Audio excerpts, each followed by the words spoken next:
I am simple educated person. I am only for class 4. Actually, I am not writer, I am not poet. আমি লেখক বা কবি কিছুই না। জীবনের ৬০টি বছর কেটে গেল পরিবার সন্তানদের মানুষ করতে। নানা বাধার সম্মুখীন হয়ে আজ সর্বশান্ত হয়ে পথে পথে ঘুরছেন। শহরের মানুষেরা তাকে ব্যবহার করে সুযোগ নিচ্ছেন। সন্তানদের মানুষ হিসেবে গড়ে তুলতে বেছে নিয়েছেন ভিক্ষাবৃত্তি। অর্থের অভাবে চতুর্থ শ্রেণী পর্যন্ত পড়েই বন্ধ হয়ে যায় তার লেখাপড়া। First in class 4 in Chatki Government Primary School because my permanent address is Noakhali Chatki.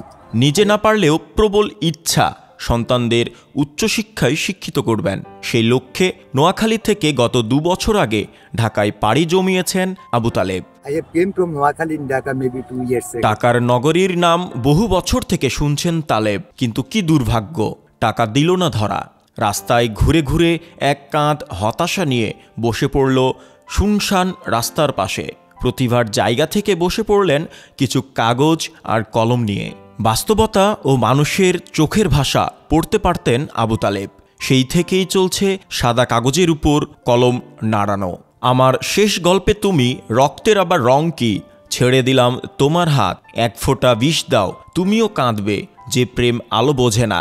মেঘবালিকা সহ প্রায় ১৩টির বেশি ছোট গল্প উপন্যাস লিখেছেন আবু তালেব। তাও আবার ১ পৃষ্ঠা ২ পৃষ্ঠা নয়, প্রায় ৩১২-১৩ পৃষ্ঠা করে এক একটি উপন্যাস। আমি লিখেছিলাম তুমিও কাঁদবে, কিছুদিন আগে লিখছিলাম নিষ্ঠুর তুমি, আর গত ৪ দিন আগে যেটা শেষ করেছি ৩২১ পাতায়, যে প্রেম আলো বুঝে না।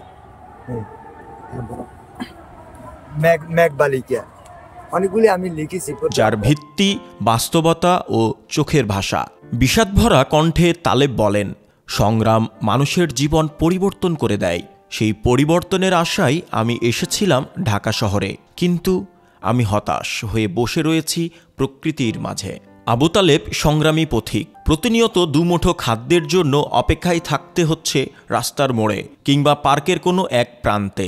লজ্জা শরম বাদ দিয়ে প্রতিভার বিকাশ ঘটালেও তাকে নিয়ে অনেকেই করেছেন ছেলে খেলা। তার লেখা উপন্যাস প্রকাশের নাম করে নিয়ে গায়েব হয়েছেন অনেক আগ্রহী লেখক। অনেকে নিয়ে যায়, আপনাকে ছাপাই দিব, প্রত্যেকটা 300 পাতার উপরে, প্রত্যেকটা আমার উপন্যাস অ্যাবভ 300 মোর পেজ। কিন্তু এখন আপনাদের মতন ভদ্রলোকেরা আসি বলে যে আপনি তো পারবেন না। আমি জানি it is not possible for me. দিন শেষে এক বুক হতাশা নিয়ে বেঁচে রয়েছেন রমনার লেকের ধারে। ফিরে যাবার তীব্র ইচ্ছা নিয়ে অপেক্ষা করছেন সহযোগিতার। নিষ্ঠুর মানুষের অমানবিক কাণ্ড দেখে বিষাদভরা অন্তরে শেষ লেখাটিও লিখে যেতে চান যান্ত্রিক শহরে। আর হয়তো কিছুদিন পরে লিখি, যেমন শহর দেখেছি, এটার উপরে একটা বই লিখে যাবো। আর আপনাদের শহরের মানুষগুলো তো পাশান, সে সম্পর্ক লিখে যাবো। তবে একটাই ইচ্ছা, কোনো একদিন প্রকাশ পাবে তার লিখনী। সেই লিখনী হবে আত্মকান্নায় আবু তালেব। জয় ক্রিস্টোফার বিশ্বাস, বাংলাদেশের খবর, ঢাকা।